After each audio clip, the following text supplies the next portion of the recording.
اصل کې په مدینه منوره کې د مشرکانو دوه قومونه دوه ډلې آباد وي، دوه قبیلې، یو ته به اوس وي بل ته حزرج.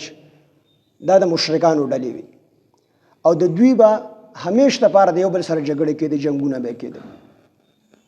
لکه څرنګه چې زمونږ په دې علاقو کې دا مشران خبره کوي، یو کلی او په بل کلي باندې راغی، خلک په ووجل او زنانه او ماشومان دا به ول چې کوم خپل نوکران او وینځي او غلامان جوړ کړل. نو دغسې د جاهلیت په زمانه کې هم دا یو ترتیب چې یو کلی به په بل کلي باندې ورغی، نو هغه کلي والا څه کسان به ووجل او څه کسان به چې کوم خپل وینځي او غلامان جوړ کړل. نو الله پاک جل جلاله دلته د مخکې یهودیانو دا وعده اخیستې ده چې تاسو به نه یو بل وجنئ، چې کوم د موسی علیه السلام په دور کې وو، نه به تاسو یو بل وجنئ او نه به یو بل چې کوم دی شړی د خپلو کلونه، د خپلو کورونو نه هم یو بل نه وباسئ. نو په مدینه منوره کې د اوس او حضرت دا دوه قبیلې آباد وي د مشرکینو. نو د اوس او د حضرت د یو بل سره به جګړې کېدې، مقابلې به کېدې. او په دغه مدینه منوره کې د یهودیانو هم دوه ډلې آبادې وي، یو ته بنو نذیر وي او بل ته بنو قریظه. نو د اوس قبیلې د مشرکانو چې کومه قبیله او اوس د هغې سره د بنو قریظه دوستانه تعلقات، د بنو قریظه د اوس قبیلې سره دوستانه تعلقات، او د بنو نذیر دا د حزرج، بنو نذیر دا د یهودیانو قبیله وه او حزرج دغه د مشرکانو قبیله وه. نو د اوس او د بنو قریظه د دې دواړو د یو بل سره دوستانه تعلقات، او د حزرج او د بنو نذیر د دې دواړو د یو بل سره دوستانه تعلقات. نو چې کله به اوس او حزرج دا دواړه د مشرکینو قبیلې وي او د دې دواړو به یو بل سره جګړې عام طور کېدې، نو چې کله به د دې جنگ جوړ شو د دواړو قبیلو اوس او د حزرج د دې دواړو مشرکانو په آپس کې جګړه جوړه شوله، نو د اوس په حمایت کې به بنو نذیر ودرېدل، د دې سره به ملګرتیا وکړله د حزرج خلاف، او د حزرج سره بنو قریظه به د اوس سره ودرېدل، د اوس قبیلې د مشرکانو د قبیلې سره به بنو قریظه ودرېدل او د حزرج سره به بنو نذیر ودرېدل. نو یو طرف ته به یو د یهودیانو قبیله وه او یو د مشرکانو، دا دواړه به یو طرف ته شو، او بل طرف ته هم یو د یهودیانو قبیله شوه، د یهودیانو ډله به شوه او بله به د مشرکانو ډله شوه. نو په یو بل باندې به ورلل، نو یو بل به قتلو. نو چې یو طرف ته په جنگ کې یهودیانو می مشرکانو می، نو د یهودي د لاسه یهودي هم قتلیږي او مشرک هم قتلیږي، دواړه د یو بل د لاسه. داسې نه وي چې ته پکې یهودي ته سیټ ته شه د بل سره جګړه کوم، هغه به یو ډله شوه، یعنی یهودیان او مشرکان به شریک چې کوم دی یو ډله شوه یو طرف ته، او بل طرف ته هم د دواړه قبیلې را یو ځای شوې، نو د دواړو مخالف به شولې، نو یو بل به قتل کو. نو په دې کې به چې کومه قبیله غالبه راله، کومې دواړه قبیلې به غالبې رالې، نو هغه به هغه نور خلک کو مشرکان به وو کو یهودیان به وو، هغه به د کورونو هم وویستل، جلا وطن به یې کړل، د کورونو به یې وویستل او د هغوی په ځمکو په کورونو باندې به یې قبضې هم وکړلې. نو الله پاک جل جلاله دې ته وایي چې زه ستاسو د پلا او دویمه خبره، نو چې کله د یهودیانو د دې جګړه خو به وشوله د دواړو قبیلو، یعنی اوس او حزرج، نو د دې دواړو سره چې کوم دی یو طرف ته هم د یهودیانو قبیله او بل طرف ته هم د یهودیانو قبیله وه. نو یو د یهودیانو قبیله او یو د مشرکانو قبیله، دا دواړه به یو طرف ته وي، بل طرف ته هم یو د یهودیانو قبیله یو د مشرکانو قبیله، دواړه به یو طرف. نو دوی به جګړه وکړه، نو چې کوم به غالب شو که نه، کوم لکه اوس به چې کوم دی په حزرج باندې غالب شو، نو حزرج والا به څه به چې کوم دی ووجل، څه به چې کوم دی وشړل، د هغوی په ځمکو په کورونو باندې به یې قبضې وکړلې، هغه به چې کوم دی د کورونو نه وباسل. نو دا عمل به یې کوو. خو که چېرې دې کې یو بنو نذیر او بنو قریظه وه، نو د یهودیانو د قبیلو کې،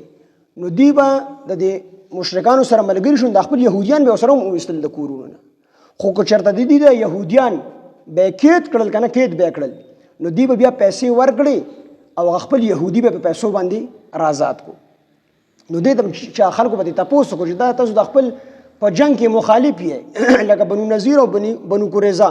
به د یو بل مخالف وو که نه، یو به د یو قبیلې سره حضرت سره ولاړه وه، بل به چې کوم دی د اوس سره ولاړه وه، نو د یو بل مخالف وو. نو خلکو به تپوس وکړو چې تاسو مخالفین ګوره چې ستاسو مثال د بنو نذیر نه یو کس چې کوم دی دا کیدی شي، نو بنو قریظه پیسې ورکړي هغه راخلاصي، نو تاسو یو بل چې کوم دی راخلاصوئ، پیسې ورکوئ، او چې کله په د تورې د لاندې د یو بل راشي نو یو بل وژنئ، او کو کله دا یوه قبیله به بله باندې غالبه شو مشرکانو ده، چې د کومه به مغلوبه شوه، نو هغې کې یهودیان، نو تاسو د خپل یهودیان وباسئ هم د کلیو د کورونو نه، په ځمکو را قبضې هم کوئ او وجنه یمو او بل طرف وسره دا ښه کوئ چې تاسو هغې نه چې کوم دی یو یهودي ګرفتار شي ستاسو د ملګرو نه نو تاسو لړ شئ هغه آزاد کړئ په پیسو باندې. دا ولې نو دوی به ورته دا د الله پاک حکم دی موږ ته. الله پاک فرمایي چې کله ستاسو یو ملګری هم مذهب کس چې کوم دی ستاسو د مذهب یعنی یهودي څوک ګرفتار کی نو تاسو پیسې ورکوئ او هغه به آزادوئ. نو چا به دې تپوس وکړو چې یاره تاسو خو پیسې ورکوئ دومره لویه قرباني کوئ نو بیا یې وجنئ ولې؟ دا هم د الله پاک حکم دی په تورات کې ستاسو نه وعده اخیستې ده چې تاسو به یو بل نه قتلوئ. نو خپل یهودیان په خپله باندې قتلوئ او دا وعده د نه هم اخیستې ده چې د کورونو نه به یې نه وباسئ شړه به یې نه. نو تاسو شړئ امو او وجنئ امو او بل طرف ته فدیه هم ورکوئ. نو دا هم د الله حکم دی. درې وړ د الله په دې دریو خبرو ته الله وعده اخیستې چې نه به یې وجنئ نه به یې شړئ او که ستاسو نه یو ګرفتار شي نو هغه به آزادوئ. نو دا یو حکم د الله پاک منئ دا نور نه منئ. نو دوی به ورته یې سړیه موږ خو ملګري دي څه چل وکړو بس مجبوره یو نو هغه ملګري دي نو د هغې د وجې د خپل یهودیان شړو مو قتلو یې. نو چې کومې خبرې به د دې دا فدیه جو د فدیه کې د دې خیر دا و چې کوم طرف په غالب شو نو هغه به چې کوم د یهودیان ونیسل نو دا بل طرف په لاړو نو پیسې به یې ورکړې نو دوی ته د پیسو فایده وشوه او هغې ته به دا پیدا وشوه چې هم به حکم ژوندی کړو او که چېرته د بل طرف په ونیسو نو هغې ته پیدا وشوه. نو په دې کې د دې خیر نو د دې وجې دا فدیې دا حکم د الله یې منو. لکه څرنګه چې زمونږ بعضې خلک هم داسې کوي چې کوم حکم مونږ ته د شریعت ښکلی ښکاري زمونږ طبیعت یې مني نو مونږ وایي دا شریعت حکم دی په دې وجه یې منم او چې کوم زمونږ د مزاج خلاف وي نو هغه مونږ نه منو. که تاسو سوچ وکئ اوس خنزیر هم الله پاک حلال کړی حرام کړی دی او سپی هم الله پاک حرام کړی دا حرام دي. نو که چا تپوس وکړي دا خنزیر ولې نه خوري دوی وي دا الله پاک حرام کړی دی د دې وجې نه خورم او سپی ولې نه خوري وي دا الله پاک حرام کړی دی د دې وجې نه خورم.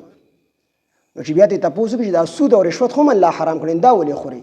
نو دوی یاره په تنخواه ګزاره نه کېږي مجبوري ده څه چل وکړو. نو دا خنزیر او دا سپی دی د دې وجې نه خوري چې الله حرام کړی دی د ده طبیعت یې نه مني د ده زړه یې شي د ده زړه یې نه مني مزاج د ده دا نه دی چې دی دا شی وخوري طبیعت یې نه مني. نو دی د طبیعت د وجې نه دا حرام کار چې کوم دی نه کوي. حالانکه